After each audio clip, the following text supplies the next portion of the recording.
Bienvenidos una semana más a las entrevistas de la Asociación Capernaum. Hoy cuento con la presencia del doctor en Psicología y profesor de la Universidad de Zaragoza, Antonio Lucas Alba. Bienvenido, Antonio, a la Asociación Capernaum. Muchas gracias, Ana Gloria. Buenos días. Eres profesor de las asignaturas de Psicología de la Motivación y la Emoción y de Pensamiento y Lenguaje o Inteligencia y Creatividad. Y de eso vamos a hablar hoy, de esto tan interesante, de este tema tan interesante, y también del libro del premio Nobel Daniel Kahneman, Pensar rápido, pensar despacio. Entonces, ya que eres profesor de motivación y emoción, explícanos un poco qué es la motivación, qué son las emociones, cómo están relacionadas entre ellas, ¿y por qué hacemos lo que hacemos y nos comportamos como nos comportamos? Porque a veces ni nosotros mismos somos capaces de saber por qué tomamos las decisiones que tomamos. Esa pregunta es complejísima. Podríamos estar tú y yo hablando de eso muchísimo tiempo. La motivación es en realidad una disciplina que dentro de la psicología que prácticamente se puede decir que da lugar a la psicología, ¿no? Por lo menos en la psicología moderna. Evidentemente todo el mundo, y no solo los psicólogos, reflexiona o se pregunta por qué hay gente que hace cosas. Eso es así desde el origen de los tiempos, porque muchas veces las personas hacen cosas y no entendemos por qué, intentamos explicárnoslo, porque es algo muy importante para nosotros o también porque de alguna forma ciertos comportamientos amenazan el orden que yo tengo de cómo es la vida, ¿no? Entonces esa explicación siempre tiene que surgir de una forma o de otra. En la psicología científica, la disciplina de la motivación se puede decir que tiene de forma más o menos consolidada en torno a un siglo. Pero antes de la consolidación de la psicología científica, es interesante ver un poco cómo se explicaba por qué la gente hace lo que hace, ¿no? A los griegos, ¿no? Por ejemplo, como siempre, ¿no? Platón y Aristóteles que tenían aquello del alma apetitiva, alma sensitiva, alma racional, ¿no? Esa división tripartita del alma, ¿no? Que se parece tanto en parte a la que luego tendría Freud, también tendría una división tripartita del alma, ¿no? O de la psique, mejor dicho. Pero antes de la psicología científica hay tres grandes explicaciones que se dan a por qué hacemos lo que hacemos. Una es la voluntad, y ahí nos retrotraeríamos nosotros a Descartes, ¿no? El filósofo francés que decía, bueno, cuerpo y alma, ya se tenía esta dualidad, cuerpo y alma, y sobre esa dualidad él decía, pues el cuerpo y el alma o la mente luchan, el cuerpo, ellos creían en ese momento que los animales prácticamente eran como robots biológicos, ¿no? Entonces, lo que distinguía al hombre era la capacidad para controlar el cuerpo. Bueno, esta disquisición duró durante siglos en la filosofía y afortunadamente un tiempo después, bastante tiempo después, gracias a Darwin, se empezó a plantear el hecho de que la gente hace lo que hace, o las personas y los animales hacen lo que hacen por algo que hoy llamamos instintos, ¿no? Que en realidad llamaríamos, sí, instintos fundamentalmente. Y esto llevó a una reflexión durante unas cuantas décadas, aunque técnicamente no se puede decir que las personas tengamos instintos. Esto es algo que se suele hablar en el lenguaje. ¿Tienes instinto de esto? ¿Tienes instinto del otro? A mí me hace mucha gracia cuando se dice esto de tengo el instinto de la pólvora en la sangre. Bueno, yo creo que a veces es una forma de hablar, ¿no? Pero la idea de instinto no se compadece bien con lo que las personas tenemos. Entonces tenemos reflejos, tenemos respuestas emocionales, tenemos respuestas más o menos razonadas, como nos diría Kahneman, pero no tenemos propiamente lo que se llaman instintos, ¿no? Un instinto es un mecanismo que te hace actuar de una forma automática ante un contexto determinado.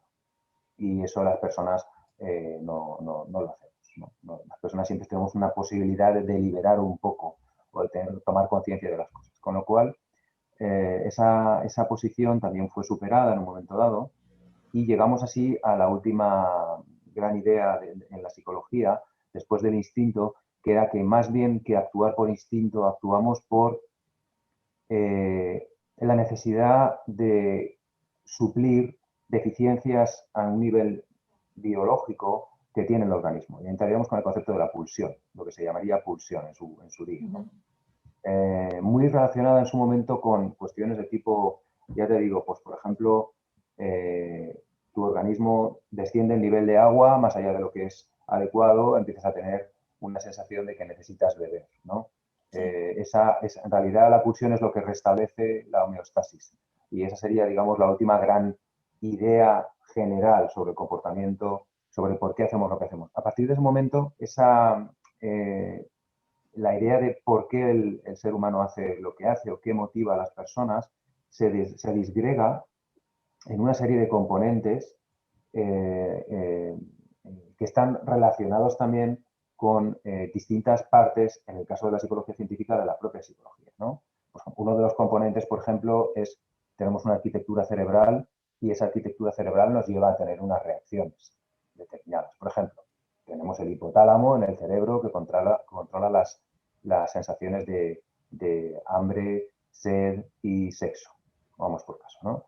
Entonces, el hipotálamo regula la homeostasis interior de nuestro cuerpo. Cuando llega un momento en que tenemos un déficit de glucosa, se las arregla para encadenar una serie de mensajes que al final aparecen en nuestra conciencia diciendo, qué hambre tengo, ¿no? ¿Vale? Con la sed pasa igual y con el sexo pasa lo mismo. El cerebro tiene una serie de elementos que, sobre todo con la respuesta emocional, están muy localizados en lo que antes se llamaba el cerebro límbico, ¿vale? Que es como la parte más primitiva del cerebro, la que compartimos, por supuesto, con otros animales e incluso antiguamente se decía con los reptiles y todo esto, ¿no? Es la que regula las cuestiones básicas, luchar, huir, alimentarse, aparearse, ¿vale? Con lo cual, una parte de la respuesta de por qué hacemos lo que hacemos es porque tenemos una arquitectura cerebral, neurofisiológica, que necesita respuestas y a veces nos lleva a hacer esas cosas. Yo se lo explico a mis alumnos con el conejito de Duracell, ¿sabes? O sea, ese conejito que tiene una pila y va haciendo cosas, ¿no? Pues casi que la evolución lo que ha hecho es como pones ese conejito a andar y en un momento dado el conejito no puede seguir avanzando porque tiene una pared, ¿no? Entonces, la evolución, ¿qué ha hecho? La evolución ha cogido y ha dicho, bueno, pues ahora ese conejito, como no puede cumplir su objetivo, se va a poner triste, ¿no? Entonces genera la emoción de tristeza. La emoción de tristeza tiene una configuración, tienes un objetivo, no puedes alcanzar, piensas que ya no lo vas a poder alcanzar, tienes una respuesta de tristeza. Esa respuesta en realidad te hace o te permite pensar más profundamente en por qué ha pasado lo que ha pasado y también llamar la atención sobre la gente que tienes alrededor, porque estás triste, ¿qué te pasa, no? Con lo cual, ahí tenemos una emoción útil. Todas las emociones son útiles. Sí, el enfado también es útil, la tristeza, ¿no? Pese que hay una como una especie de idea también de que las emociones son peligrosas, ¿no? Lo decían los propios filósofos como Descartes, también lo decía parte también los budistas e incluso lo dicen los vulcanos en Star Trek, ¿no? Los humanos tenéis emociones, ¿no? Lo dice el doctor Spock, pero en realidad las emociones tienen todo el sentido, ¿no? A ese conejito le hemos puesto la tristeza y le ha servido un poco, pero en un momento dado la evolución dice, bueno, le vamos a instalar también el enfado. De tal manera que cuando el conejito llega a la pared, esta vez en lugar de ponerse triste, lo que intenta es tirar el muro, porque necesita pasar, ¿vale? Y para tirar el muro necesita tener mucha energía, y esa energía normalmente es la que sale de una emoción como el enfado. Entonces, ahí el conejo se enfrenta al obstáculo y con un poco de suerte lo vence, ¿no? Más o menos las emociones básicas, alegría, tristeza, enfado, asco, todas tienen un componente biológico muy asentado y son programas biológicos hechos para responder a situaciones.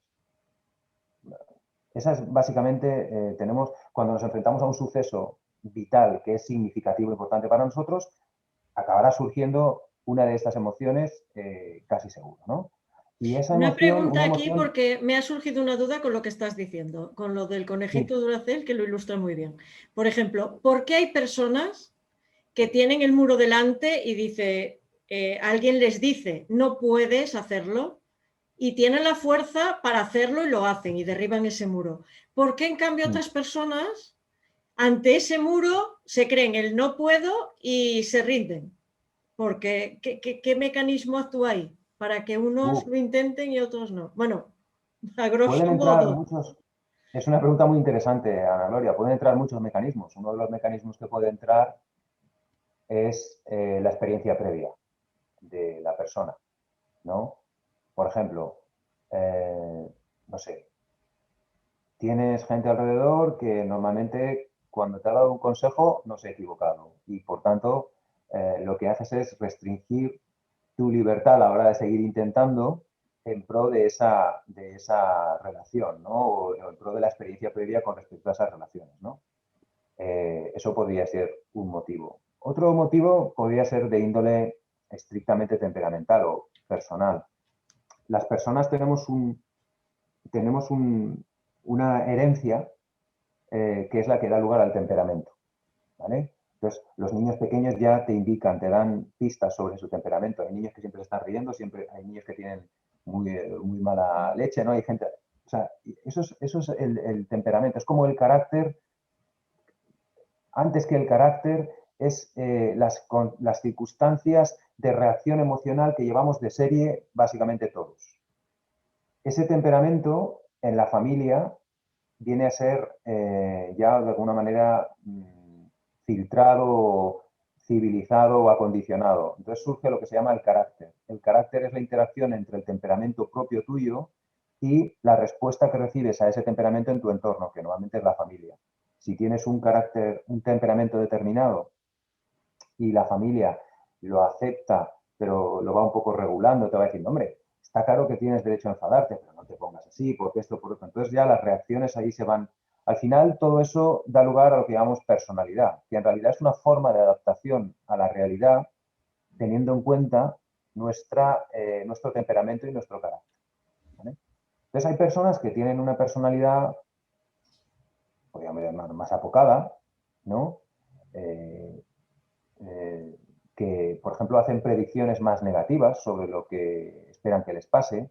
Suele pasar esto en lo que llamamos la gente con tendencia al neuroticismo, ¿no? Siempre anticipan lo malo de lo que puede pasar, mientras que hay otras personas que tienden a anticipar lo bueno de lo que puede pasar. La gente que anticipa lo malo de lo que puede pasar dirá, ¿para qué voy a tirar la pared si seguramente habrá otra? La gente que anticipa lo bueno, y eso también está, ya hay una arquitectura cerebral por eso, hay una activación de cada uno de los hemisferios cerebrales en un momento dado, que es la que también acompaña ese tipo de comportamientos. La gente que tiene, que tiene una tendencia un poco mayor a la inestabilidad emocional o el neuroticismo, estoy hablando de lo que se llama clásicamente los Big Five, los 5 grandes de la personalidad. Sí. ¿Vale? Extroversión, introversión, inestabilidad, estabilidad emocional. Luego tenemos también apertura a la experiencia. Bueno, hay un par de ellos más que ahora mismo se me están yendo a la cabeza. Esos dos son los más importantes porque tienen un sustrato neurofisiológico bastante claro. Y entonces la otra persona verá la puerta y dirá, pues si me esfuerzo yo creo que la voy a tirar. Y seguro que detrás hay algo muy interesante. Entonces ahí también tienes un elemento interno. O disposicional, ¿no? Y luego también existe una cuestión relativa a las experiencias previas, pero no tanto ligadas a lo que el entorno familiar te recomienda hacer, sino cuando tú, lo que se llama, comúnmente igual conoces el término indefensión aprendida. Sí. La indefensión aprendida hace referencia al hecho de que en un momento dado, o sea, normalmente tenemos una expectativa de control sobre las cosas que hacemos y lo que sucede después, ¿vale? Entonces yo, por ejemplo, aprieto el intro en el ordenador y espero que ocurra algo en la pantalla. Aprieto el timbre en mi casa y espero que suene el timbre. Aprieto un interruptor de la luz y todas esas cosas, ¿no?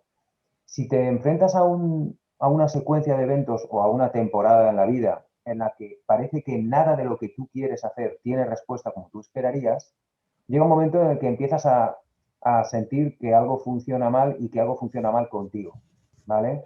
Y entonces pierdes la confianza en que tus actos pueden llevarte a algún sitio en algún momento. Ese pasar por un tipo de periodo así, o pasar por unas circunstancias así, puede ser debido al azar, pero también puede ser porque has pasado por un trabajo, has tenido un jefe determinado, has tenido un profesor determinado, una pareja determinada, que han bloqueado tus expectativas en un momento dado, también podría explicar que no fuésemos más allá y no lo intentásemos, pese a tener una dotación o una arquitectura emocional que tiene previsto el hecho de que nosotros intentemos o resistamos cuando hay obstáculos en el ambiente. Entonces, ya te digo, pues hay muchos elementos que podrían explicar esa falta de respuesta por parte de algunas personas.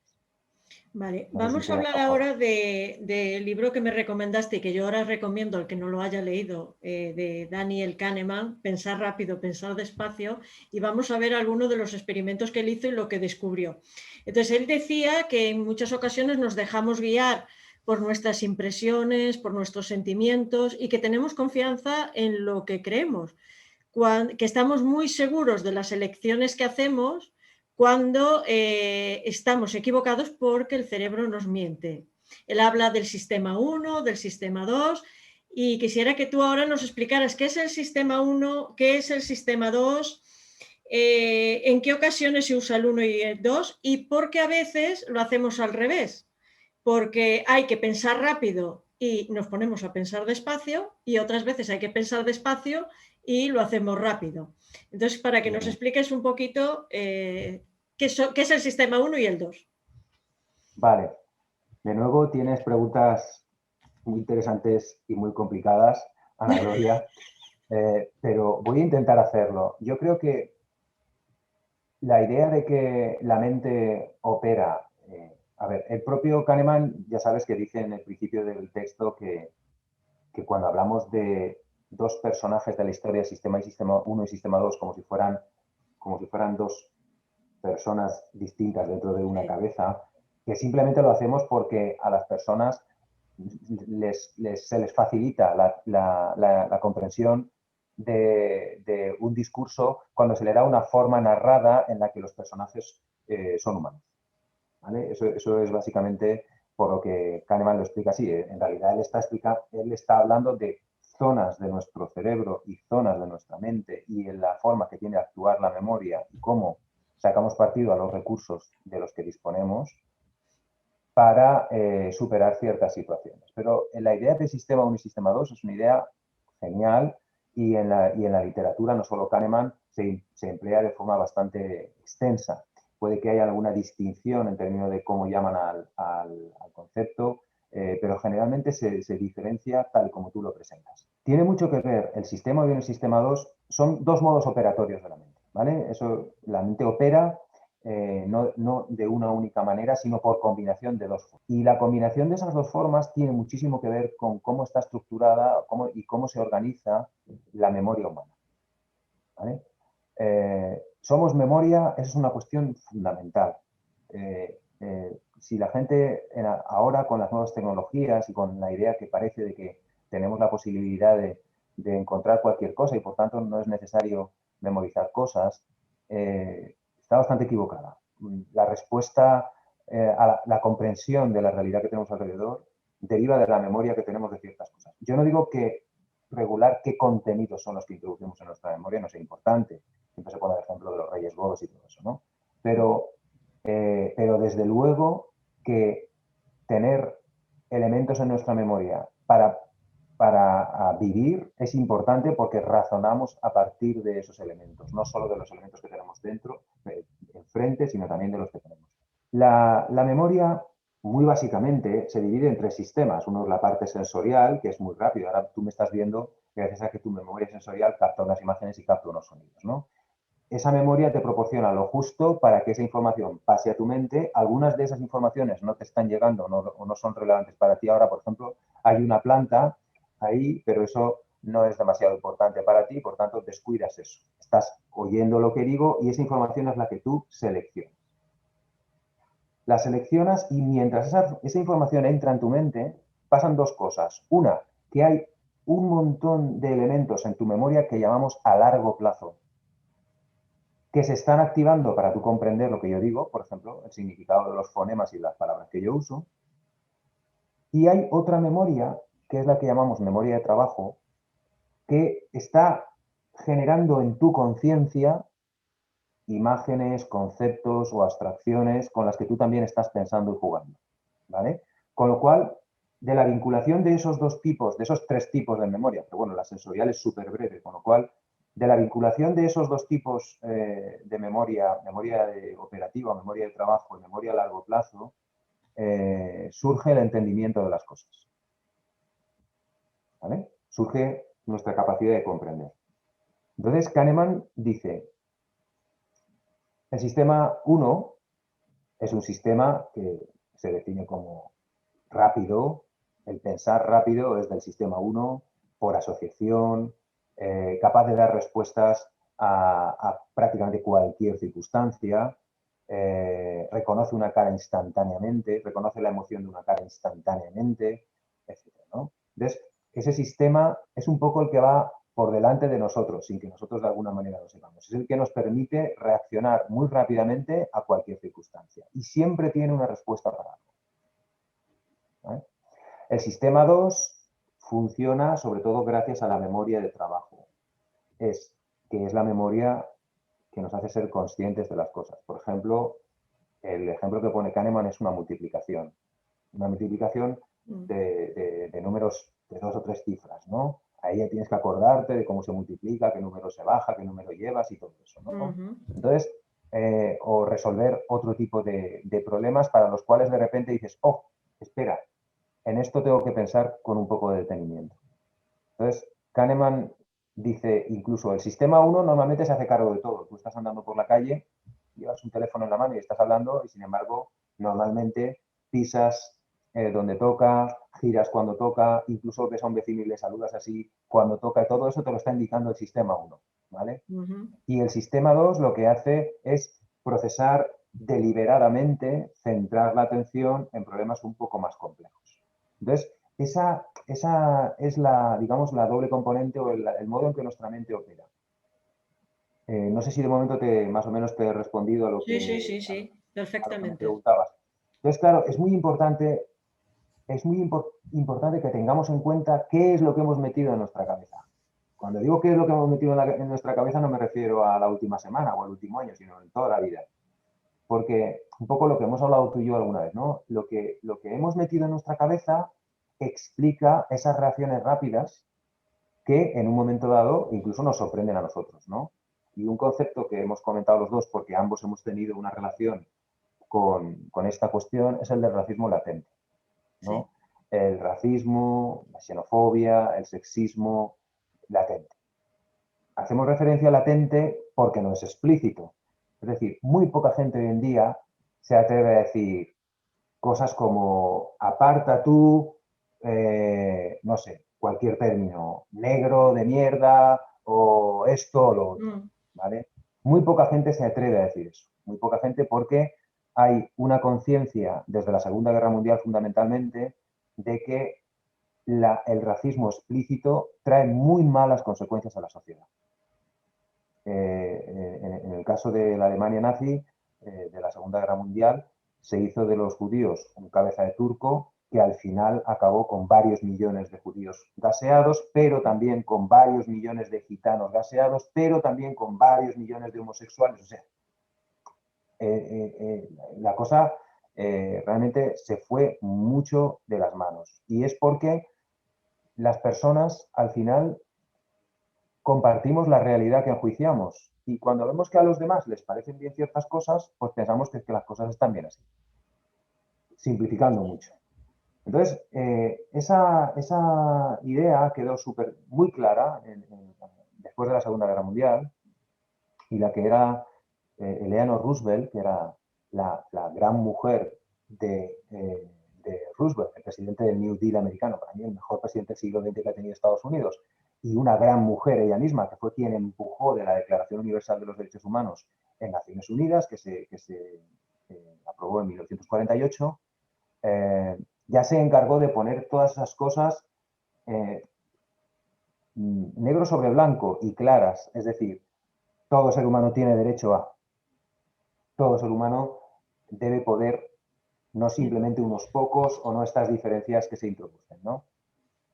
La consecuencia de eso no es que acabó ni el racismo, ni la xenofobia, ni el sexismo, ni nada de eso, sino simplemente que se ha manifestado de otra manera. Y esa otra manera es muy interesante porque es la que nos comunica nuestra sociedad, de alguna manera. Mira, yo cuando era pequeño viví una temporada en mi pueblo, en un pueblo de aquí de Valencia, ¿no? Y bueno, yo tenía unos 5 años por ahí. Mi abuela, que se preocupaba mucho por mí, porque tenía que hacerse cargo de mí, siempre me daba instrucciones. Cuando yo me iba a jugar, afortunadamente en el pueblo jugábamos en la calle, ¿no? Y me prohibía jugar, por ejemplo, me prohibía jugar con gitanos. ¿Sabes cómo me prohibía mi abuela? ¿Sabes lo que me decía mi abuela? Mi abuela me decía, esto es claramente, abiertamente xenófobo, pero pongo esta experiencia personal porque a mi abuela, a la que quiero mucho, hace bastantes años que falleció, pero es que estas son las cosas que a veces pasan, ¿no? Me decía, no juegues con gitanos porque si no, las manos se te llenarán de roña y luego cuando quieras no te podrás quitar ni lavándote. Sí, que eso era muy típico, sí, sí, sí, sí. Es un ataque duro, ¿eh? Uh-huh. Es un ataque duro. Yo puedo entender que mi abuela quería asegurarse de que mi madre no le iba a decir, oye, ¿qué le ha pasado a este? ¿Por qué se ha metido en estos líos o en estos jaleos y tal? Yo lo puedo entender, ¿no? Pero desde luego el ejemplo es muy desafortunado, ¿verdad? Y al mismo tiempo transmite cómo implícitamente, como todos estos casos que hemos hablado también, ¿no? ¿Por qué las niñas negras en Estados Unidos a los 5 años prefieren jugar con muñecas blancas que con muñecas negras? Siendo el mismo molde de goma de la muñeca. ¿Por qué? ¿Por qué sujetos adultos, participantes adultos en estudios,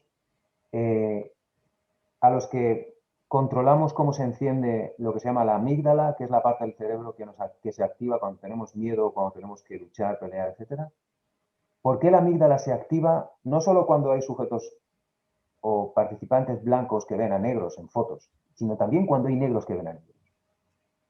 ¿Cómo se explica eso? Eso se explica porque la cultura, la sociedad, ya ha puesto mucha información en nuestra memoria. Por eso cuando hablamos de memoria, no solo estamos hablando de trazos de cuál es la capital de París, estamos hablando de trazos emocionales también. Estamos hablando de registros emocionales que están ahí, no solo en el ámbito personal, que también, y un poco lo que decías tú antes, ¿no? Porque hay gente que no hace cosas. Es porque las emociones que ha tenido con respecto a lo que ha pasado antes no le están acompañando. También pasa eso en la empresa española comparado con la estadounidense. Dicen que Sí. en Estados Unidos saben que una empresa sale adelante después de 7 veces de invertir en ella y fracasar. En España parece que si fracasas 1 o 2 veces ya no Ya eres vales. un fracasado y ya no lo intentes Ya más. eres un fracasado, ¿no? Ese tipo también es un registro emocional. Todos esos registros no son registros solo de tipo cognitivo puro, podríamos decir, sino es cognitivo emocional, es cognición caliente que se llama. Y eso también está en nuestra memoria. Entonces, al final, hace que cuando yo soy adulto, incluso aunque haya trabajado eso, siempre voy a tener unas sensaciones cuando me acerco a otro diferente al que mi grupo ya me ha dicho cuidado con. O cuando veo que hay una mujer hace algo cuando a mí me han enseñado que las mujeres no se dedican a esas cosas. O Uh-huh. cuando veo a alguien que viene de otro país y ya me han dicho que los que vienen de ese país son peligrosos. Entonces, esa aculturación de la gente desde que es pequeña, y ahora lo estamos viendo cuando, por ejemplo, vemos chistes que se contaban hace 20, 25 años y decimos, oh, pues, ¿cómo contaban ese chiste hace 25 años? Ahora ya no hace ninguna gracia. Y eso ya nos hace ver el cambio generacional que va habiendo, ¿no? Afortunadamente, pero la memoria de la gente se nutre de esas experiencias. Entonces al final la gente te dice, no, si es que yo no soy racista, pero simplemente es que esa persona no me gusta. Y lo que no sabe o lo que no entiende es que no le gusta porque ha sido preparado por su cultura para que eso sea así. Y eso entra en las decisiones del sistema 1, que va por delante de ti. Es muy rápido el sistema 1. Te da las soluciones, no te hace pensar en ellas. Porque además, como dice Kahneman, recordarás, no podemos pensar en todo lo que tenemos que hacer, porque eso nos crearía una sobrecarga en nuestra Sí, nos mente. bloquearía. Si tuviéramos que pararnos de repente a decir, ay, he dicho lo que es adecuado, imagínate, no se puede. Entonces, por eso es tan importante aprovechar el momento en el que se educa a las personas. Y tenemos un sistema, afortunadamente, de educación público también, que educa a la gente desde los 2 años hasta los 22 años. Entonces, o desde los 3 años cuando empiezan a ir a la guardería hasta que salen de la universidad o hasta que salen del instituto o de la formación profesional, ¿no? Tenemos muchos años para hacer que la gente incorpore la información necesaria para no caer en las trampas de su propia memoria, ¿eh? Y eso No, es y algo, además yo que a creo, veces no eres consciente, porque, quiero decir, hay gente, es lo que te contaba yo el otro día, y lo voy a contar aquí. Yo cuando llegué a Valencia fui voluntaria en Intermón, llevaba el grupo de voluntarios y me acuerdo que daba alguna charla y una de ellas estábamos en una mesa grande ovalada, había mucha gente y salían en la pantalla distintas palabras aleatoriamente y cada persona tenía que decir la palabra que a ella le llamaba la atención.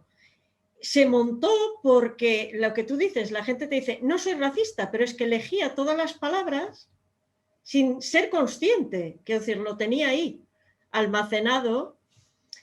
Lo que se dice muchas veces ahora que se trabaja lo de limpiar lo que está en la inconsciencia porque es con lo que tú estás trabajando, con ese sistema 1, el resetearlo, no sé, el vaciarlo de muchas cosas erróneas que nos han metido o hemos visto o nos han enseñado y que hay que quitarlas para meter cosas nuevas que nos hagan ya, mejor. es que eso es complicado, pero desde luego reflexionar sobre esas cosas es lo único que nos queda.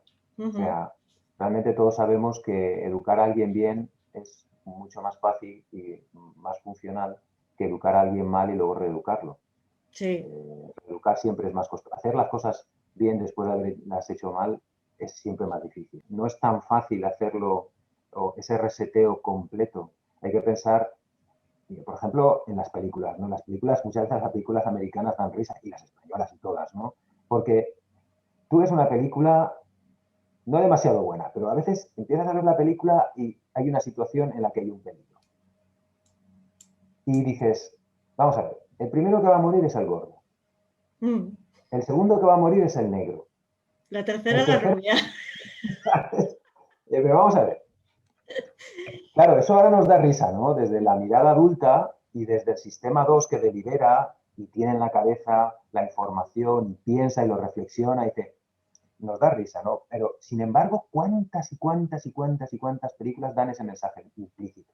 Muchos, sí. Entonces, y ese tipo de aculturación está ahí, como una gota malaya, y no solo en el ámbito de las películas o de los telefilms, son las conversaciones en la calle, son las respuestas en los programas, en las columnas, en muchos sitios. Entonces, yo no digo que eso haya que censurarlo de plano, yo lo que digo es que hay que reflexionar bien sobre cómo es posible que haya gente que en un momento dado responde de una manera y dice unas cosas, más allá de ese 1 por millón de locos o locas que pueden aparecer, ¿cómo es posible que haya una parte significativa de la población que, en contra de lo que nosotros creíamos, responde de esa manera?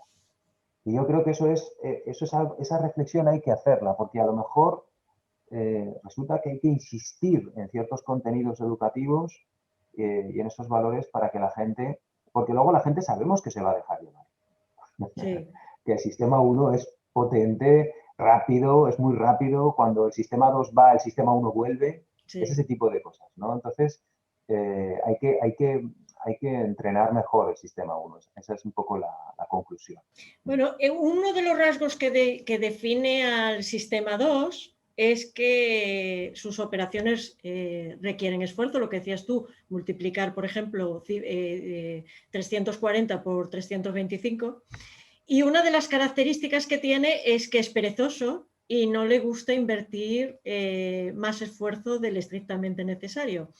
Entonces, muchas de las decisiones que tomamos, que pensamos que son muy razonadas, realmente las estamos haciendo con el sistema 1. Entonces, ¿por qué quiero decir, si esto está relacionado con que algo que ocupa espacio en la memoria operativa reduce la manera de pensar, y si que una persona, por ejemplo, que está cognitivamente ocupada, es más probable que haga elecciones egoístas. Por ejemplo, si estás haciendo esas multiplicaciones constantemente y tienes que hacer un esfuerzo y después te piden que ayudes a alguien, posiblemente tú no lo vas a hacer tan rápido como cuando no estás haciéndolo. Entonces, ¿tiene algo que ver esto? Tiene totalmente que ver, Ana Gloria. Es que, en realidad, podemos diferenciar entre dos tipos de esfuerzo, ¿no? Un esfuerzo más de índole emocional y otro esfuerzo más de índole puramente cognitiva o cognitivo, que ambos presentan una dificultad a la hora de operar conscientemente, deliberadamente. Y de hecho, tal y como dice Kahneman, todo eso, ese esfuerzo se traduce en un consumo de glucosa en el cerebro. O sea que no estamos hablando simplemente de un esfuerzo así como que algo que no tiene consecuencias de tipo fisiológico, y esas consecuencias hacen que si, por ejemplo, yo me relaciono con una persona que me cae muy mal y con la que tengo que hacer un control emocional para no tener un problema, he cansado mi mente de tal manera que si luego tengo que hacer otra tarea, como por ejemplo, imagínate hacer 10 problemas matemáticos, a lo mejor solo hago 8, ¿vale? Es decir, que el control emocional o el desempeño emocional que requiere un cierto control y el desempeño puramente intelectual o cognitivo, que también requiere un cierto control, están más o menos relacionados. Si estás con gente, y permíteme la expresión, que es un poco vampira en términos de emocionalmente, que tira más de ti de lo que, o que incluso notas como que se aprovecha, por ejemplo, imagínate de ti, o que es esas personas que llaman tóxicas, en realidad ese tipo de relaciones nos está minando no solo en el momento en el que estamos superando el hecho de estar con ellas durante un tiempo, luego también, porque luego estás cansado o estás más cansado. Y eso lo observamos todos. Hay gente con la que parece que nos energiza y hay gente que nos cansa, pero que nos cansa de una manera particular, ¿vale? Y está todo interrelacionado. Kahneman pone varios ejemplos bastante interesantes, ¿no? Has estado trabajando en una serie o sea, has tenido un trabajo, muchas multiplicaciones, ¿no? Como dices tú, has tenido que hacer muchas, ¿no? Y te has agotado. Bueno, pues luego a lo mejor llegas a la cocina y hay un trozo de pastel en la nevera y no te preocupa que haya alguien más que pueda comer pastel. Igual coges y te lo comes tú todo. Y te lo comes tú, es decir, actúas de forma más egoísta, porque no hay un control del esfuerzo en el ámbito más de tipo emocional o incluso relacional que tú apliques, ¿vale? Por lo cual, sí, ambos mundos están interrelacionados. Cuando hablamos del dominio cognitivo, los límites son como más estrictos que en el dominio emocional. Uno puede resolver ciertos problemas de matemáticas, pero habrá algunos problemas de matemáticas cuya dificultad supere su capacidad de resolverlos. Con lo cual, hasta ahí llegas. Sin embargo, con el control emocional parece que siempre podemos estirar la goma mucho. Parece que siempre podemos aprender a ser pacientes, parece que siempre podemos... Esa es, digamos, la diferencia que hay. Pero por lo demás, el exceso en control emocional o del trabajo cognitivo están interrelacionados y ambos gastan glucosa. El ejemplo tan interesante que pone Kahneman, que además vive en Israel ahora mismo, si no recuerdo mal, Kahneman es judío, es el de los jueces. Ay, sí, ese me encantó. Ese me encantó. El otro día, que es el de los jueces que tienen que tomar veredictos sobre libertad condicional. Sí. Entonces, vemos en una gráfica cómo van cambiando los veredictos a lo largo del día, ¿no? Y entonces vemos en esa gráfica que los veredictos se van dando más al principio del día y menos conforme avanza la mañana, luego otra vez más y luego menos, luego más, así como una especie de diente de sierra, ¿no? Y ese diente de sierra no te lo explicas muy bien. ¿A qué se debe ese diente de sierra? Hasta que caes en la cuenta de que el diente de sierra se relaciona con el momento en el que toman un tentempié y en el que descansan. Porque cuando la gente está agotada, cuando el sistema 1 está agotado, lo que hace es empezar a dejar que el sistema 2 tome las riendas. Y en el caso de los jueces, eso supone ser un poquito más conservador en términos de mis decisiones. Preferir que alguien que puede salir en libertad condicional o quede en la cárcel. Ser conservador significa lo vamos a dejar en la cárcel. Por eso los veredictos de libertad condicional en esos jueces en ese país, Israel, tenían esta distribución gráfica, ¿no? ¿Vale? Y para mí es un caso sobrecogedor, ¿no? No, además decía que cuando iban a comer, antes de comer y que ya estaban cansados, no salía nadie en libertad condicional, ni un preso. Es increíble, ¿eh? Pero bueno, eso también lo puedes tomar, que dices, mira, cuando te pasan ciertas cosas que dices, imagínate que vas a un juicio antes de comer y ya sabes estas cosas. Dices, bueno... Pues menos mal, ¿no? Menos mal. Mejor después del desayuno. Exacto. se lo digo a los alumnos, que tengan eso en cuenta, que cuando tú tienes una tarea intelectual medianamente comprometedora o dura que hacer por delante, no digo que seas premio Nobel, son cosas del ámbito normal. Hemos visto que conducir, por ejemplo, aparcar en un parking es cosa del sistema 2. Por ejemplo, ¿no? En un parking con columnas, tú que tienes que estar muy atento, hacer multiplicaciones, o intentar localizar a una persona en una muchedumbre.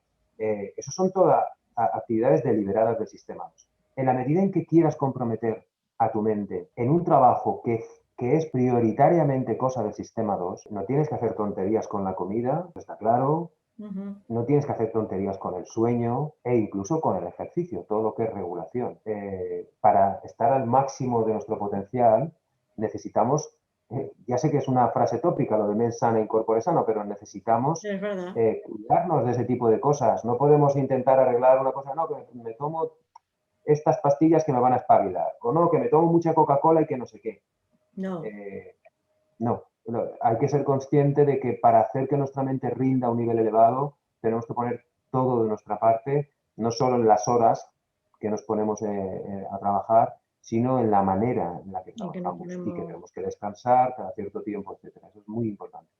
Yo eso, mira, lo tengo comprobado conmigo. Yo me levanto muy temprano. Yo antes era muy nocturna, pero ahora me levanto muy temprano y estoy estudiando noruego. Cuando yo después de desayunar me pongo a estudiar noruego, casi no tengo fallos. Y a lo mejor no tengo ninguno o tengo uno en los test. Cuando yo a lo mejor me toca ir el viernes y el sábado a la parada y ya tengo que hacerlo por la tarde, que ya vengo cansada de estar allí trabajando físicamente, como y digo, bueno, me voy con... No veas, tú dices una cantidad de fallos y además cuando los cometes dices, sí, esto me lo sé. Y entonces cuando yo no voy allí el resto de la semana, yo después de desayunar ya me lo impongo y decir, mira, ponte ahora con el noruego porque tienes la mente fresca. Y ahí es como que la tienes muchísimo más abierta y te entra mejor, pero es muy diferente. Digo, mira, ahí lo compruebo siempre. Sí, sí, sí. Un buen amigo mío es programador y él me dice que hay que aprender también. Yo creo que es muy buen ejemplo lo que pones tú, ¿no? ¿Qué tipo de tarea tengo que hacer cuándo? Exacto. Porque no significa que no hagas nada a partir de cierta hora. Simplemente lo que tienes que hacer es distinto. Exactamente. Entonces, él, por ejemplo, la programación requiere mucha atención, ¿no? Eso que ellos llaman poner líneas de código.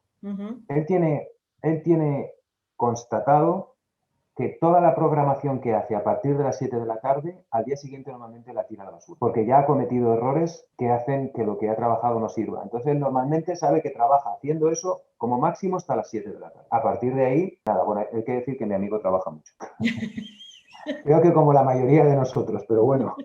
Entonces, sí, eso es algo muy importante, reflexionar sobre el tipo de tarea al que nos enfrentamos y las condiciones en las que nos enfrentamos. Para optimizar nuestro tiempo y nuestro esfuerzo. Yo creo que eso es muy importante. Sí, yo lo veo hasta en la lectura. Cuando estaba leyendo a Kahneman lo hacía por la mañana porque es trabajo. Sí. Una novela la puedo leer por la mañana o la puedo leer por la tarde. Kahneman por la tarde a mí me costaba más, tenía que estar, porque además subrayas, tienes que fijarte más, estabas preparando esto, entonces es otra manera y cuando lo hago, cuando estoy preparando las entrevistas o tengo que leer o ver vídeos, siempre lo hago por las mañanas que estoy más activa mentalmente. No se me va a ocurrir Sí. A ver, a lo mejor a la tarde repaso algo, pero no estoy en lo mismo que por las mañanas. En el libro habla también del psicólogo Edgar Hess, que describía que la pupila del ojo era como una ventana al alma porque se dilatan cuando estás haciendo este esfuerzo mental, por ejemplo, lo de multiplicar o lo de estudiar algo complicado y difícil. Y vio que también que esta respuesta mental es diferente a un esfuerzo emocional. ¿Por qué? Sí, es un poco lo que estábamos un poco comentando antes, ¿no? La pupila, a lo largo de la historia, hay como dos. Sabrás que en la antigüedad comerciantes e incluso prostitutas tomaban belladona. Sí. Y tomaban belladona porque la belladona dilata la pupila. Y si tú presentas la misma foto de una misma persona con los ojos, con la pupila claramente dilatada o con la pupila contraída y preguntas a la gente qué rostro le parece más atractivo, te van a decir sistemáticamente que el rostro que tiene las pupilas dilatadas, aunque incluso no caigan en ese momento en que la diferencia entre el mismo rostro solo es la pupila, porque pupila dilatada indica interés y atracción. Esa es una de las características que nos transmite el hecho de que la pupila se dilata. La otra característica hace referencia al esfuerzo cognitivo, como tú bien decías, que estás haciendo cuando intentas resolver una tarea. En el caso de Kahneman hablaba de la tarea de suma 1, pero también puede ser suma 2, suma 3. La tarea es suma, hace referencia, por ejemplo, números de 4 cifras. Yo te presento un número, imagínate, si te digo un número muy fácil, 5566, una tarea de suma 1 es que tú me devuelves 6677, ¿vale? Una tarea de suma 2 sería que tú me devuelves 7788 y así. Si vamos variando los números, nos damos cuenta de que los cómputos que tenemos que hacer, la variabilidad de los cómputos se incrementa. Cuando hacemos tareas de suma 2 o suma 3, la atención que hay que poner para dar una respuesta en un periodo tan breve de tiempo se incrementa mucho y eso se localiza en la dilatación de la pupila. Por eso los estudios de los que hablaba Kahneman adoptan un patrón de V invertida, van subiendo y bajando en función de cuando la gente responde a la cifra, por ejemplo, en la tarea de suma 1, suma 2 o suma 3.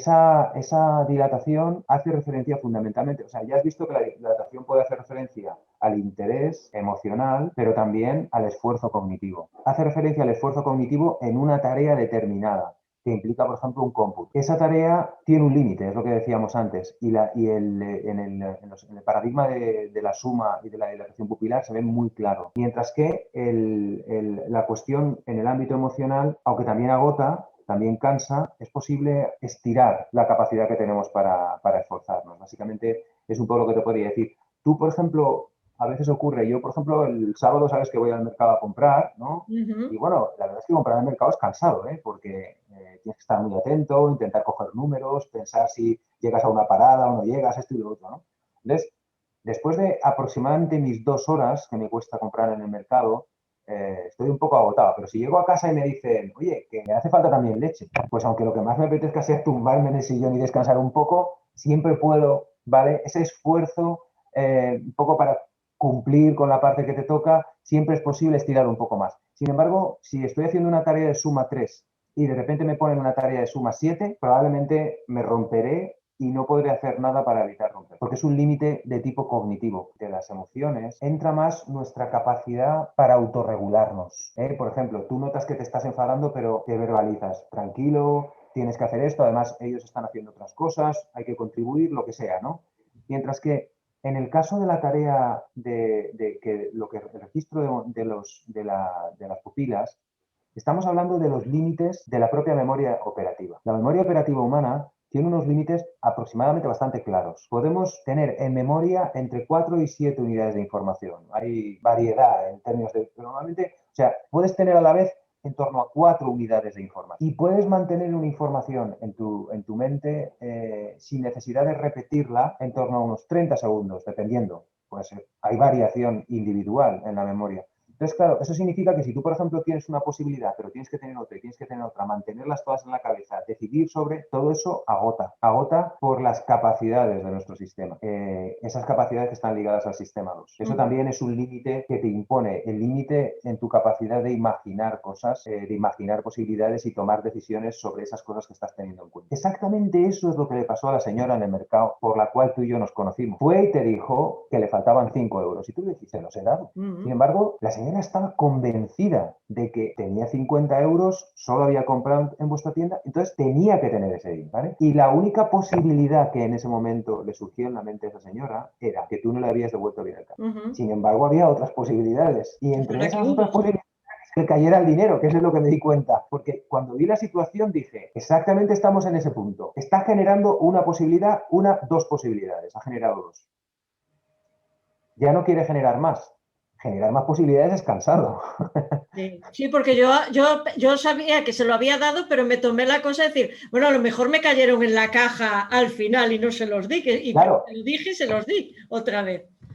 Sí, elaboraste más posibilidades, pero ella como que lo tenía muy claro. Al final yo me giré y vi claramente que el dinero estaba en el pasillo, estaba a 3 metros, estaba justo donde la señora se había parado y probablemente creyó que lo había metido en una parte de la cartera, no lo había metido y se la había deslizado, se le había caído al suelo, ¿no?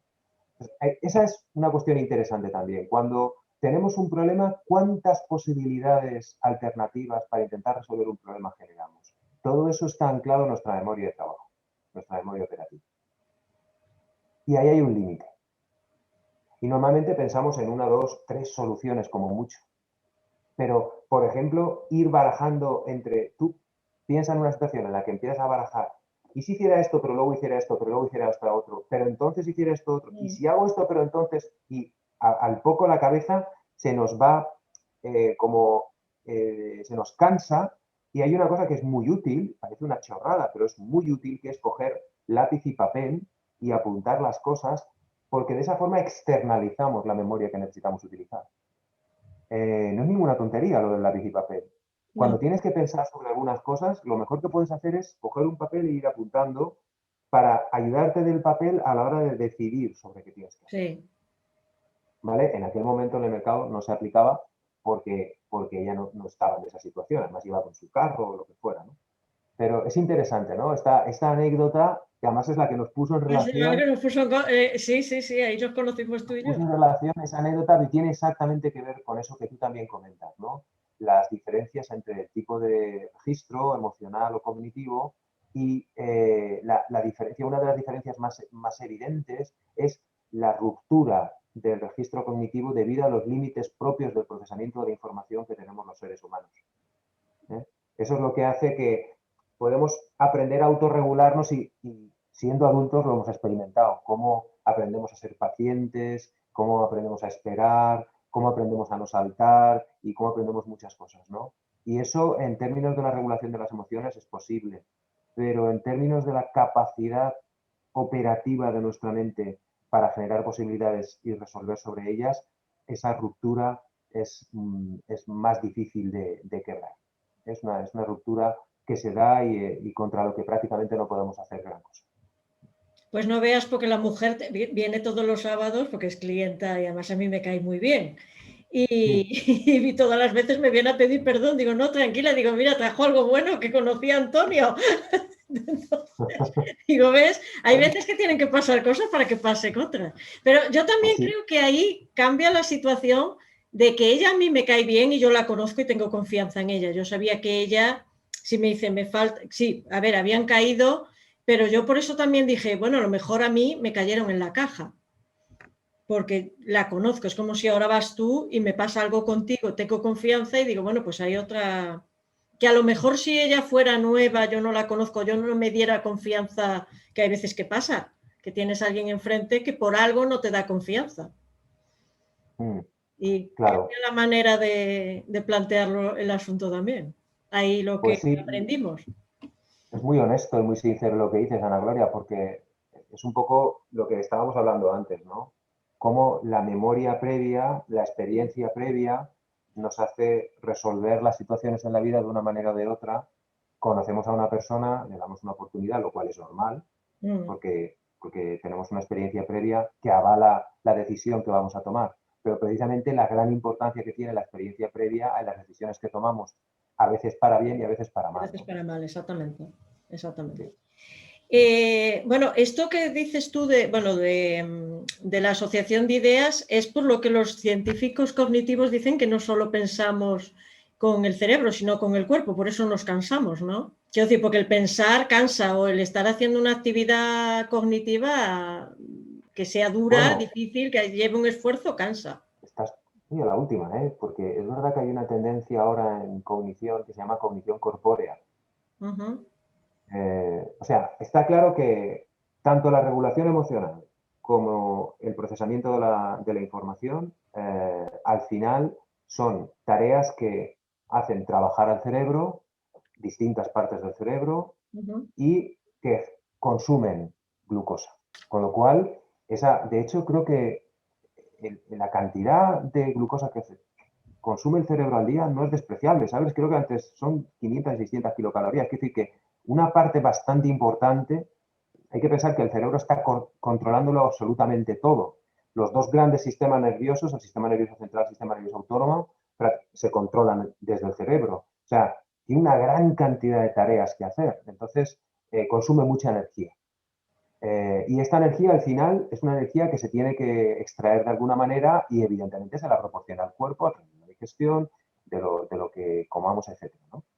Pero aparte de eso, hay ahora una perspectiva avanzando. Quiero decir, cuando digo que es nueva, igual tendrá 20 o 30 años, ¿sabes? Pero es que eso, la ciencia avanza muy lentamente y es relativamente nuevo, ¿no? Entonces, que sí que destaca cómo la memoria del cuerpo en algún momento interviene para, por ejemplo, ayudarnos a tomar decisiones. Y la importancia que tiene esa memoria del cuerpo para tomar decisiones.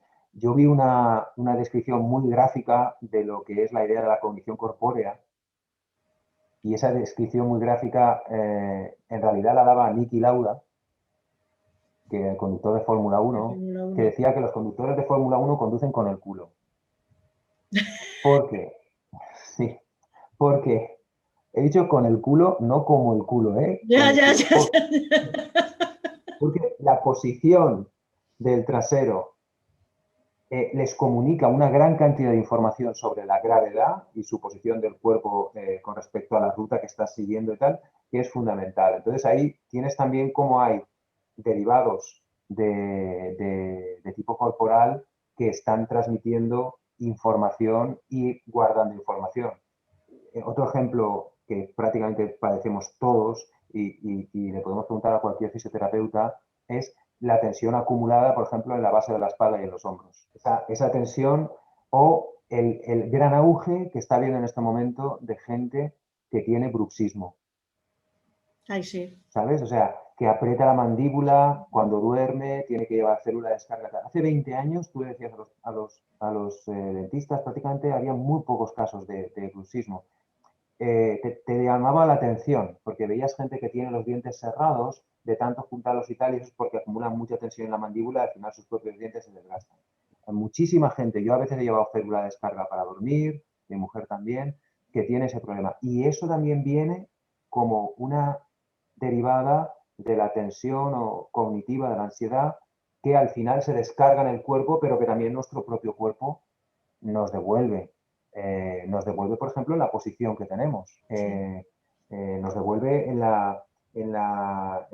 si solo tienes que ver, por ejemplo, hay gente que la ves y está así, ¿vale? Y hay gente que la ves y está con el pecho. Eso es todo una comunicación corporal, emocional y también de un procesamiento mental. Te están preocupando las cosas, se te ve en la cara, se te ve en el cuerpo.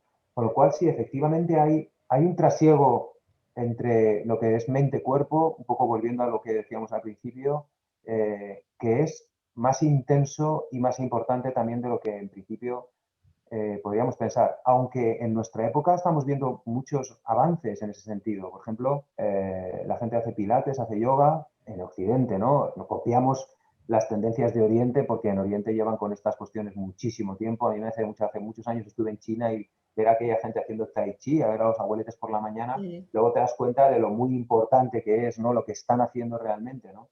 Cómo se están reconectando cada mañana y además con esa disciplina, ¿no? Este concepto de mindfulness que ya sé que lleva unos 20, 25 años en desarrollo, que también en parte viene de la conexión esta oriental, ¿no? Atender al momento presente. Todo eso yo creo que entra en la misma, digamos, en el mismo contexto, ¿no? De lo que estamos hablando esta mañana. Vale, también, por ejemplo, en el libro viene que el tener una inteligencia elevada no impide, por ejemplo, que muchas personas sean demasiado confiadas y que confíen demasiado, por ejemplo, en sus intuiciones. Él ponía el ejemplo ese típico que hay de 5 máquinas que hacen tornillos en 5 minutos, 100 máquinas que hacen 100 tornillos, ¿cuánto hacen en 5 minutos? ¿Cuánto tiempo lleva? Perdón. Entonces, ¿cómo funciona la inteligencia en eso? ¿Y por qué hay gente que es demasiado confiada en las intuiciones que tiene? Que lo primero que ve, allá va y a lo mejor le está mintiendo, como en este caso de los... sí. Porque si 5 máquinas hacen 5 tornillos en 5 minutos, 100 máquinas hacen en 5 minutos, ese mismo tiempo, da igual las máquinas que sean. Pero no, contestamos, 100 minutos. Nos lleva un poco a lo mismo que hemos hablado antes, ¿no? él habla también de ese componente de racionalidad, junto a la cuestión de la inteligencia, lo de la cuestión de la racionalidad, ¿no? Es verdad que hay personas que pueden tener una más inteligencia, es decir, les haces un test y te digan, pues esta persona tiene más inteligencia del promedio, ¿no?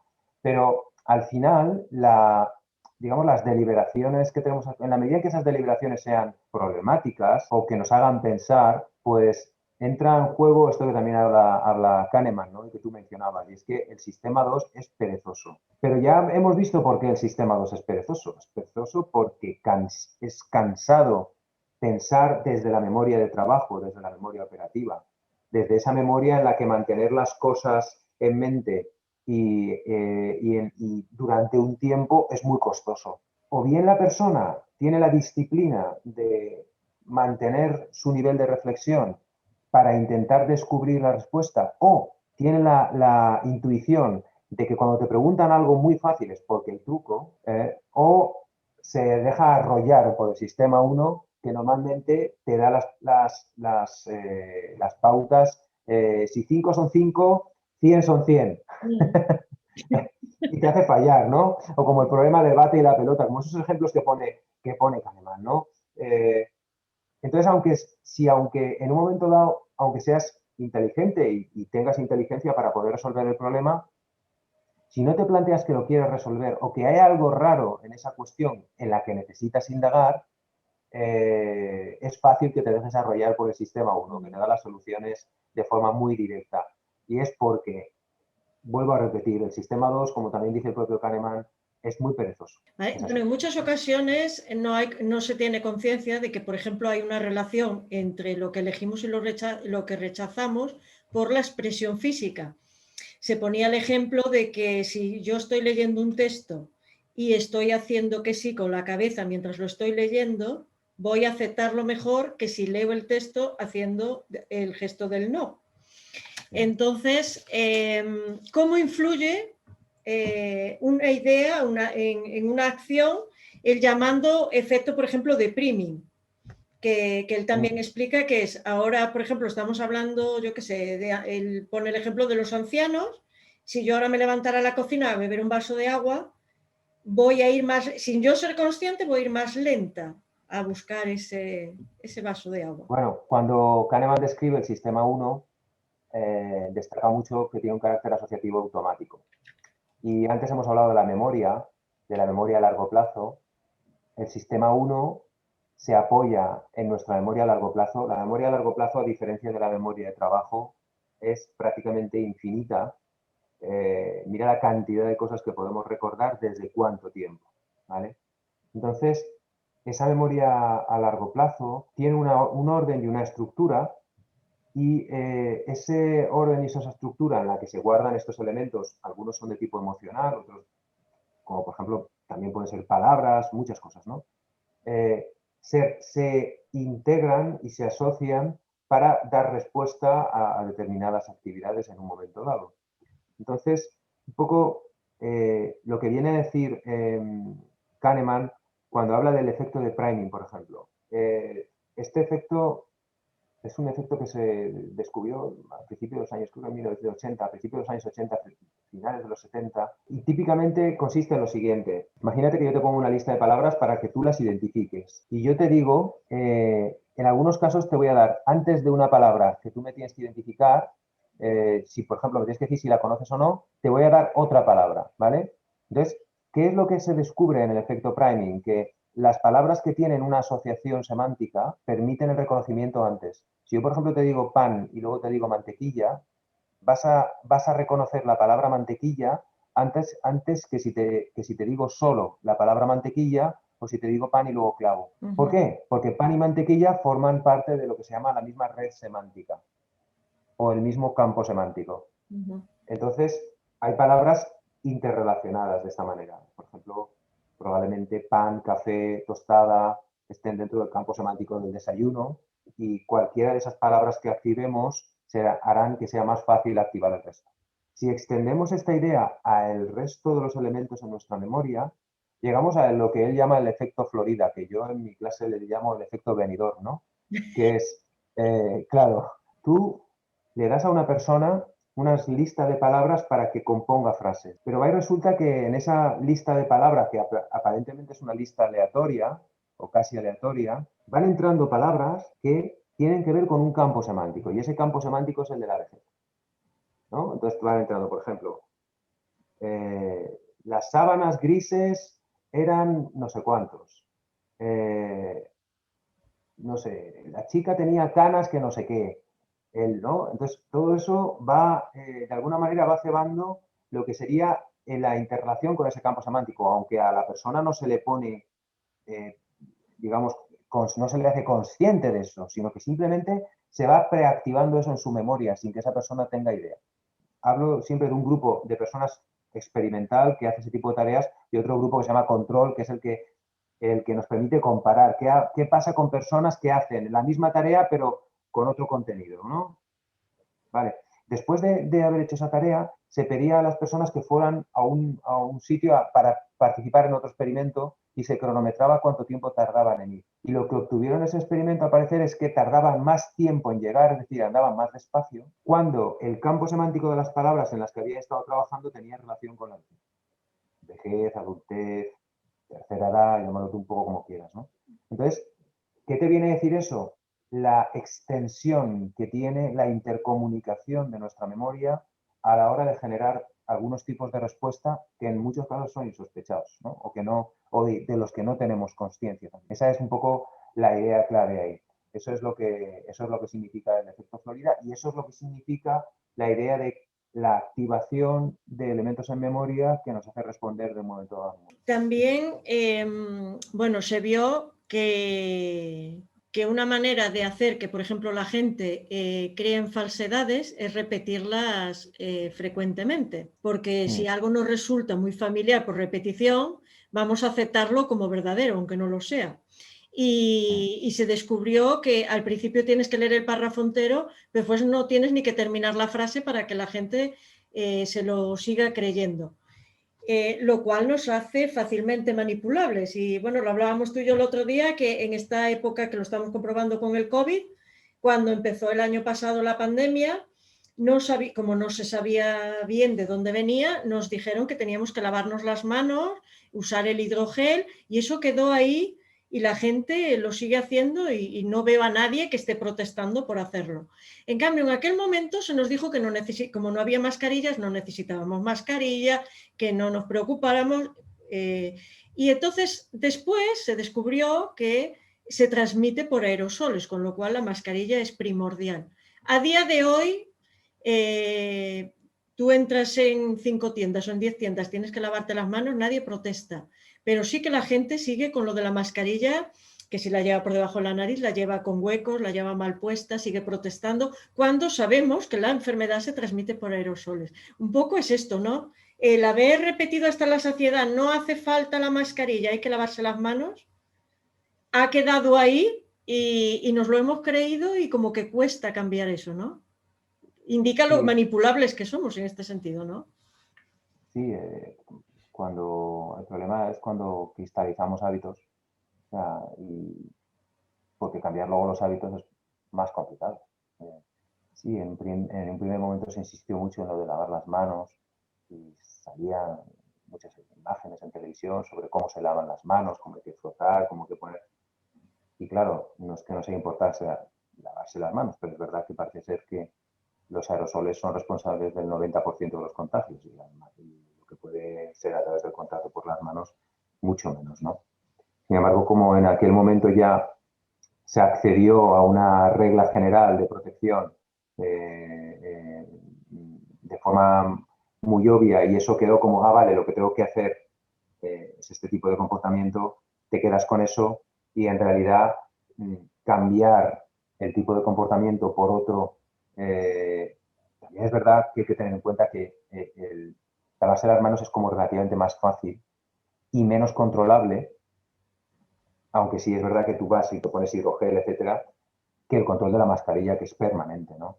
Entonces ahí también hay una resistencia, supongo, porque a nadie nos gusta llevar mascarilla, ¿no? Entonces ahí también hay una resistencia que probablemente a poco que haya gente que diga en la televisión o en cualquier otro medio que eso no hace falta, que eso es un engaño, que tal, muchos querrán dejarse persuadir por eso, porque en realidad no les apetece llevarla, ¿no? O sea, que hay un poco hay una serie de elementos que son tóxicos, ¿no? A la hora de hacer que la gente cumpla con una medida que básicamente es la medida adecuada, ¿no? Que es llevar la mascarilla y llevarla bien puesta.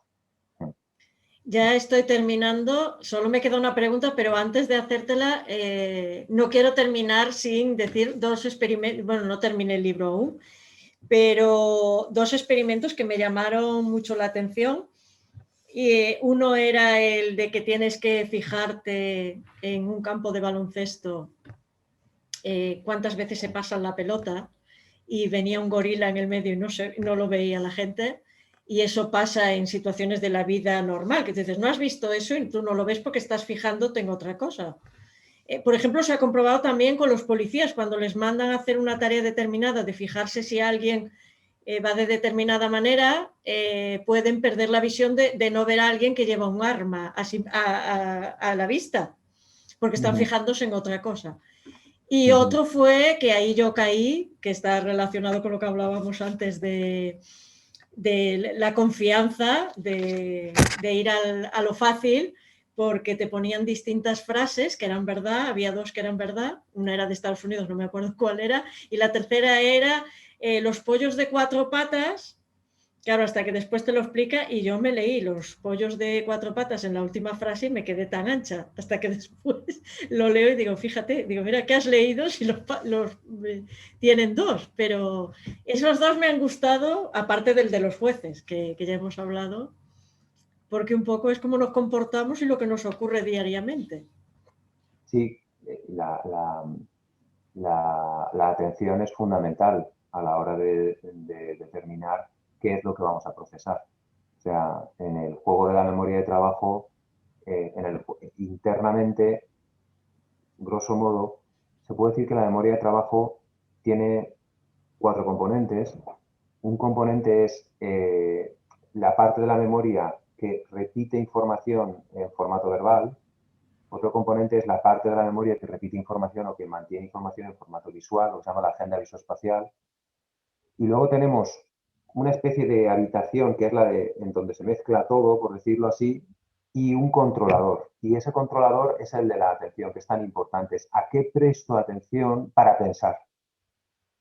El caso del Monkey Business Illusion, que es como se llama el experimento que has mencionado del gorila que pasa, es muy curioso, ¿no? Cuando tienes a la gente pendiente en un equipo contando el número de pases que hacen los jugadores con una camiseta determinada, se te pasa de la cabeza vigilar cosas que son tan obvias como que atraviesa la cancha un tipo vestido con un traje de gorila, ¿no? O sea, son cosas muy curiosas, ¿no? De la atención, que en algunos casos generalmente son relevantes, pero en algunos casos evidentemente son muy importantes, como por ejemplo el ejemplo que citabas tú de los policías, ¿no? Estás muy atento a una cosa y a lo mejor se te despista otra que tiene mucha importancia, ¿no?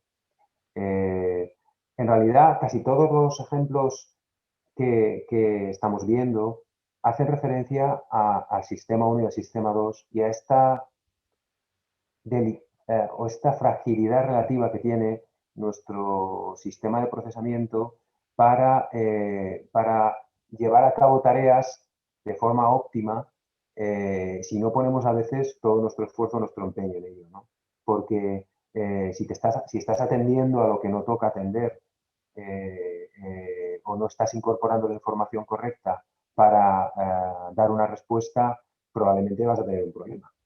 O sea que es un poco así. Hay muchos ejemplos de este tipo. El de Monkey Business Illusion, la ilusión del gorila, es realmente muy curioso, muy curioso. Y el resto de los ejemplos es como si yo te digo, ¿cuántos animales tuvo que poner Moisés en su arca? Claro, y no fue Moisés, que fue Noé. ¿Ves? Has El estado muy caballo atenta, blanco pero de Santiago. es otra, ¿sabes? Si basta algo que te pille un poco desconcentrado o pensando en otra cosa, el tiempo que tal para hacerte caso. Los pollos de 4 patas que tú Sí, yo decías. caí. Bueno, ya como última pregunta es, ya que das estas dos asignaturas tan interesantes, ¿cómo manejamos un poco todo? Que me hagas un poco de resumen final entre la emoción, la motivación, el sistema 1, el sistema 2, cómo nos afecta la sociedad en la que nacemos y vivimos, porque a lo mejor nacemos en una y vivimos en otra. ¿Cómo conjuntamos todo esto un poquito para un resumen para terminar? Por lo que respecta a la motivación, la motivación da un rango de respuestas que es muy amplio en función del nivel de análisis o de dónde te pares a ver qué es lo que puede estar pasando, ¿no? Hacemos cosas porque nuestro cuerpo nos lo pide, porque nuestro cuerpo lo necesita, porque la evolución nos ha enseñado a reaccionar de cierta manera, en el caso de las emociones. También hacemos ciertas cosas porque tenemos una idea de qué debería pasar, no coincide con lo que pasa y esa discrepancia nos hace actuar, ¿vale? Eso también ocurre con nosotros mismos cuando, como tú decías al principio, se nos plantean cosas para las que creemos que no somos capaces o para las que creemos que no estamos preparados. Todo este abanico de posibilidades en la explicación del comportamiento es algo, yo creo que es algo importante, sobre todo para intentar comprender un poco mejor a los demás, porque Kahneman ya nos advierte de que de la mayoría de los errores que provengan de nosotros mismos no vamos a ser conscientes, porque nuestro propio sistema 1 nos va a inundar y nosotros siempre, además lo dice un poco el refrán, ¿no? Vas a ver siempre antes la paja en el ojo ajeno que la viga en el propio. Es muy importante tener gente de confianza alrededor que en un momento dado nos pueda decir en qué nos equivocamos. Por ejemplo, eso es muy importante, porque nosotros vamos a estar nuevamente ciegos a ese conocimiento. Hay un montón de sesgos en psicología que hablan de eso también, ¿eh? Sesgo actor-observador, el error fundamental de atribución, casi todos van un poco por la misma vía. Generalmente tendemos a pensar que somos mejores de lo que somos y que los demás son un poco peores de lo que son. Entonces es bueno que haya gente cerca que nos pueda un poco ayudar a mejorar, igual que nosotros podemos ayudar a mejorar a otros desde ese punto de vista, ¿no? Pero atendiendo siempre a la complejidad que tiene el modo en que respondemos las cosas. Generalmente hay una forma muy fácil de explicar por qué la gente hace lo que hace. Y ese tío es idiota, ¿sabes? Es muy común, ¿no? Sí. Y de alguna manera supongo que es un poco algo que ocurre a expensas de la dificultad que tiene y de lo poco que conocemos al otro. Para pensar y entender qué le pasa al otro, no para juzgarlo, sino para entenderlo, necesitamos darnos un tiempo y conocer mejor en qué circunstancia está, qué le está pasando, por dónde ha pasado. Y de esa manera casi siempre todo empieza a entenderse. Es verdad. Otra cosa es que tengamos ganas de entender, pero cuando haces eso y te tomas un poco de tiempo, indagas un poco y te van contando, empiezas a entender un poco mejor. Al final la gente tiene un fondo común que comparte. Y generalmente la única diferencia entre unos y otros es si la realidad te ha puesto a prueba en un caso o no. Muchas veces eso depende de la suerte. Lo vemos con la inmigración, lo vemos con muchas cosas. O sea, estás en un sitio, en el lugar equivocado, en el momento equivocado y tienes que hacer algo. No es que lo hayas elegido tú. No sé, yo creo que esta parte es importante. La gente debe entender un poquito más que la explicación de por qué las personas se comportan como lo hacen no es directa ni fácil siempre. Y hay que tener un poco de paciencia para comprender mejor por qué las personas hacen lo que hacen. Y cuando lo hacemos, normalmente entendemos. Y somos un poquito más tolerantes, que yo creo que es irrespetuoso. Yo creo que eso es importante. Y luego también es importante el ámbito de la psicología básica en el que yo estoy, esto que hemos visto de la inteligencia, la creatividad o el modo en que opera nuestra mente, para ser también conscientes de dónde están nuestros límites y dónde están nuestras ganancias, en qué tenemos que trabajar para mejorar. Cuando un estudiante tiene, por ejemplo, problemas para entender cosas, normalmente es porque le falta esquemas en su memoria para acercarse a lo que hace, ¿vale? Es como la primera vez que recuerdo haber entrado como yo ya tengo una edad, recuerdo cuando la primera vez que entré en un self-service, ¿no? No entendía nada, ¿vale? Entonces, claro, cuando uno está en esa situación, pues simplemente se siente un poco como un estúpido, ¿no? Y dices, bueno, ¿aquí qué pasa, no? Que yo voy de aquí para allá como un pollo sin cabeza, ¿esto qué sentido tiene?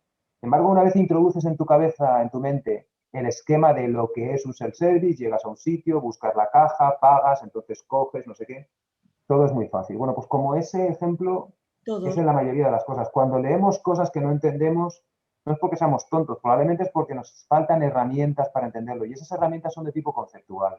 Hay que indagar un poco más, leer un poco más, preguntar un poco más.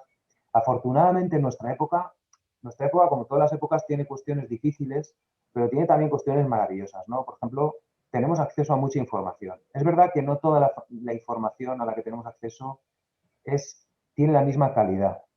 Sí. Igual que no toda la comida tiene la misma calidad, ni todo el aire tiene la misma calidad, no toda la información tiene la misma calidad. Y esto es algo de lo que deberíamos ser muy conscientes, porque incorporamos información sin tener en cuenta la calidad de esa información. Eso es algo que nos tiene que preocupar. Y entonces, un poco más allá de eso, yo más o menos creo que tengamos paciencia para aprender también y que entendamos que nuestra mente, para que responda bien, tenemos que estar nosotros bien y además nutrirla bien con información, no perder, para que nuestra memoria incorpore contenidos que realmente nos permitan responder de forma funcional. Y más teniendo en cuenta que muchas veces nuestra mente va a responder mucho más rápido de lo que nosotros podamos controlar, lo cual es mejor tenerla un poco preparada. Yo creo que todo, en fin, son cuestiones como un poco básicas, ¿no? Pero yo creo que eso es lo que se desprende de la charla que hemos tenido, Napoleón. Muy interesante además. Te doy las gracias, Antonio, por visitarme y por abrirme esta puerta al conocimiento, porque me ha encantado y estoy aprendiendo mucho con todo lo que me mandas y me encanta. Entonces, muchísimas gracias. Pues gracias a ti por ser tan amable, por invitarme a esta charla y por tener esa predisposición tan fantástica que tienes a enfrentarte a retos nuevos y a aprender cosas nuevas. Entre comillas, ya me gustaría verlo en algunos alumnos, cierro comillas, sí. Y nada, te agradezco mucho esta invitación, esta oportunidad y pues ya sabes dónde estoy. Cuando necesites cualquier cosa, pues estaré encantado de volver a estar contigo. Lo mismo digo. Y a vosotros os veo en las próximas entrevistas de la Asociación Capernaum. Adiós.